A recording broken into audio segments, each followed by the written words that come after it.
Darkness, stealth, massive amounts of damage. This is what Shade brings to a team.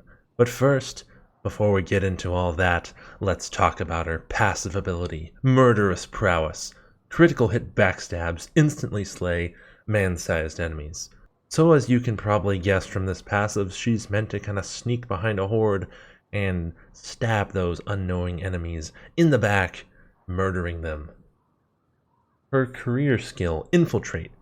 Cerulean becomes undetectable, gains bonus damage and can pass through enemies, lasts for 5 seconds or until she attacks.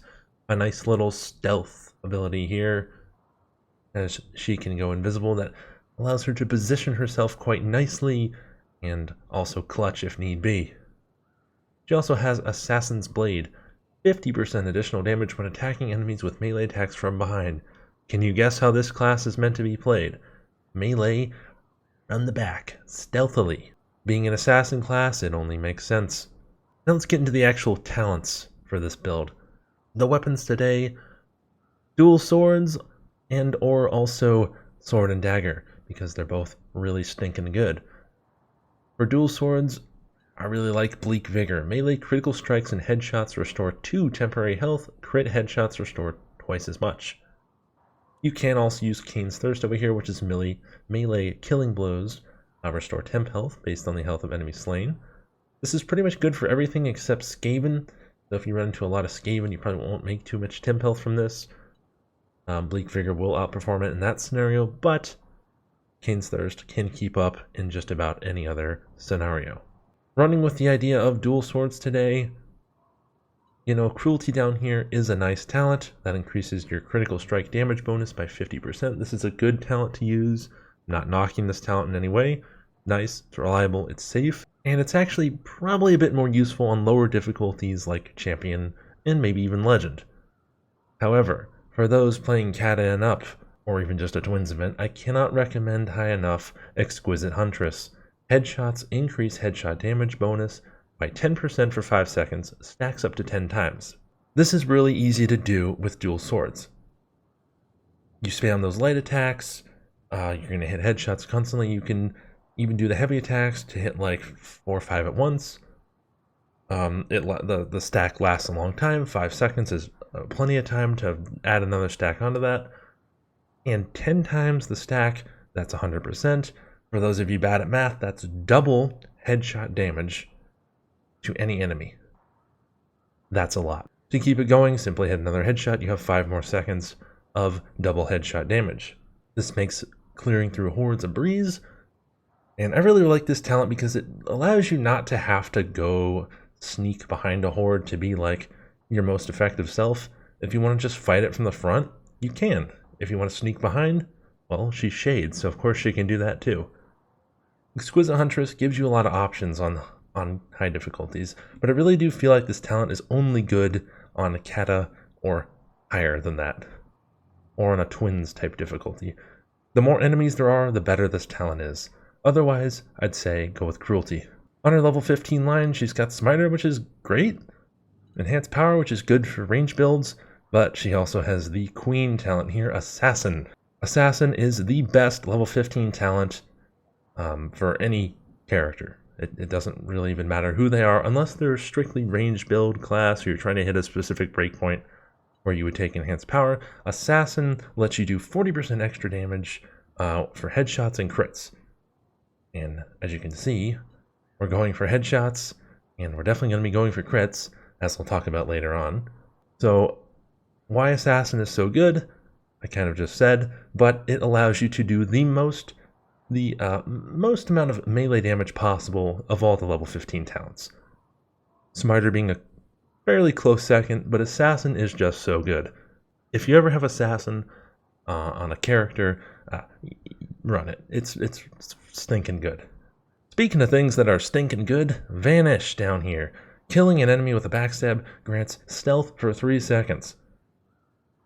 So this is a tremendous talent when it comes to clutching, or simply just trying to go undetected, sneaking behind the horde and whatnot. It's a bit harder to keep this going with dual swords versus sword and dagger, or even dual daggers if you want to go that route. But an argument could be made that Vanish is the single strongest talent in the game. because a good Shade player knows how to keep proccing it over and over and essentially going undetected and becoming, pretty much immune to damage because the enemies don't even know you're there. On the level 25 line, not a big fan of Glade Runner, increases your movement speed by 10%, just kind of a so-so talent. Spring Healed Assassin, on the other hand, pretty decent. Critical hits increase movement speed by 20% for 5 seconds. I like this more on like a monster killing type build, but I can see the value here. It's good. Not a bad talent to run if you want to do that. Personally, since I view this build as more of like a horde clearer, kind of just non-stop attack thing, blocking is minimal. You're going to take the occasional hit, which is why I like Blood Drinker. Critical hits reduce damage taken by 20% for 5 seconds. So of course you can stack this with Barkskin, or you can just run like Natural Bond or Boon of Shallya or something, and know that you have a little bit of almost consistent, constant damage reduction. For her ultimate today, I am going to go with Cloak of Mist. Infiltrate cooldown is reduced by 45%. That's nearly half. After leaving Stealth, Kerillian gains 100% melee critical strike chance for 4 seconds, but no longer gains damage bonus on attacking. So you basically get 4 seconds of free crits, which is tremendous if you're going with a non-stop attacking, crowd-clearing type of build. It's excellent. What you're doing is you're giving up your massive monster damage, your massive, Chaos Warrior killing damage, your one-shot of massive damage for 4 seconds of crits. Which, if you have a fast weapon like dual sword, sword dagger, even dual daggers, you can do tremendous amounts of damage. So you don't become completely useless for a boss. You can still help out with the boss, especially if you are able to position yourself behind like a spawn or a troll or whatever enemy you may be fighting. You can still crit them pretty often. The cooldown on this ult is so low that it's really nice. As you can see, with this build, it'll be 27 seconds. That's pretty low for a massive amount of damage. Moving on to the gear, as I mentioned, dual swords is what I like the most for this build. On it, I run crit power, block cost reduction, and swift sling. You'll notice as I go through the gear on this build that you will see no crit chance at all in this build. No crit chance because you just don't need it. She gets her ult so often, and it's 100% crit chance that you effectively don't need it. You can go for other things. I like to go for block cost reduction in case I need that little bit of defense. But as you can see, I still keep swift slaying because I have those crits. And crit power allows me to do the most amount of damage possible when I'm critting. For the ranged weapon, I will be going with the Moonfire Bow. I like Chaos and Armored. You can also do Chaos and Infantry. Hunter is the best trait to use with this, I believe.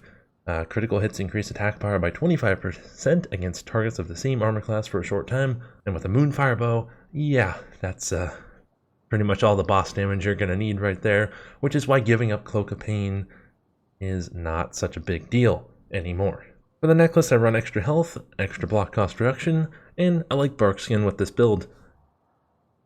Barkskin's good because taking damage reduces the damage you take from subsequent sources by 40% for 2 seconds. Effect can only trigger every 2 seconds, so if you take one hit and then another hit right after, that second hit will be reduced by 40%, and that stacks with your Blood Drinker over here. An extra 20% multiplicatively stacks. So it's not 60%, but it's kind of close to that. And then the 60% block cost reduction, even with only 3 stamina shields, makes you decently tanky if you need to be. Now we have the Charm. Here's where it gets interesting. I'm running Power vs. Chaos, Crit Power, and Concoction. So as you'll notice, I'm running 20 and 40% crit power in total, and then a little bit extra Power vs. Chaos. Do I need this 10% Power vs. Chaos? Not really. 40% crit power on a class that crits constantly is pretty much like a massive amount of damage already. I could go for attack speed, I could go for like Power vs. Armored or something. But I like Chaos because Chaos enemies have more health than Skaven enemies. So, like just the regular Chaos Hordes, Beastmen, all those are considered to be Chaos in this game. So it covers a lot of enemies, which is why I run it. Concoction is great because drinking a potion grants the effect of all other potions, but the duration is reduced by 50%. So you get the speed, you get the strength, and you get the purple, the cooldown reduction, which allows you, if you want to melee wail on a monster, to just keep proccing Cloak and Mist. You're critting, you have the strength boost, you have the speed, so you can get a lot of damage in. So there are ways to get around the losing of Cloak of Pain. And then finally on the trinket, I think a cooldown reduction is an absolute must to run on this trinket. Whether you're taking curse resistance or not, better have cooldown reduction on there. It just makes it so you can crit a lot quicker, you get your ult back faster, so you're critting more, you're doing more damage, it's fantastic. If you're playing on Legend and Under and going for books, lose the stamina recovery, go for curse resistance. Otherwise, I think stamina recovery is a nice little choice there. And then you could go for shrapnel or grenadier, both of those are pretty good. Shrapnel, if you grenade an enemy like a monster or something, they take 20% more damage for 10 seconds. Nice to have, it's kind of fun, you do a little more damage. And grenadier's a 25% chance not to consume a bomb, so yeah, it's just some fun. But that's the build, guys. I know Shade needed an update, at least on my channel. I hadn't really done much with her in terms of builds for a long time, and you know, my old videos kind of sucked. So here we go, something good. Try it out. Let me know what you guys think in the comments down below. Sub, like this video, and join my Discord if you want. Link will be in the description. Later.